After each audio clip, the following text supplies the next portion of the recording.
مساء الورد، مساء الفل، مساء العنبر لكل الأصدقاء والصديقات. لكم مني أجمل تحية وأجمل سلام. إخوتي الأفاضل الكرام، أردت الحديث باللغة العربية لأن العديد من الأصدقاء في عدة دول عربية لا يفهمون اللغة التونسية. الحديث اليوم أننا بدأنا إن شاء الله في أول اجتماع كان في الأسبوع الفارط بخصوص مهرجان كرتاج الدولي للفنون والسلام.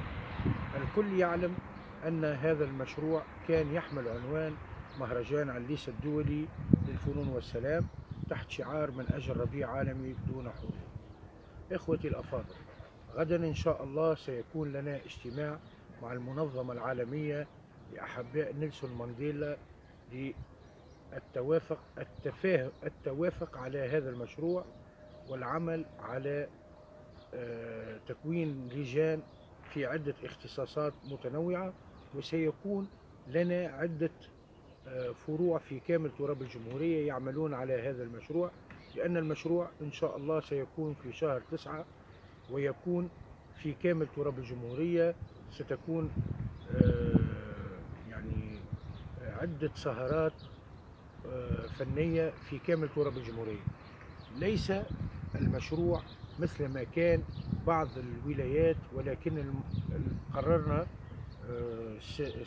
سيقع تشريك كل الولايات اللي هي 24 محافظة باللغة العربية. كل محافظة ستكون فيها بعض الفنانين وبعض الفرق الموجودة والتي عبرت على استعدادها في المشاركة في مهرجان كرتاج الدولي للفنون والسلام.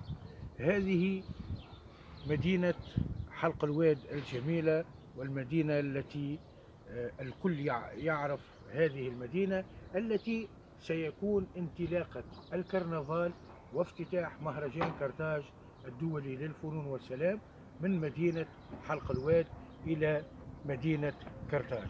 والسلام عليكم ورحمة الله وبركاته.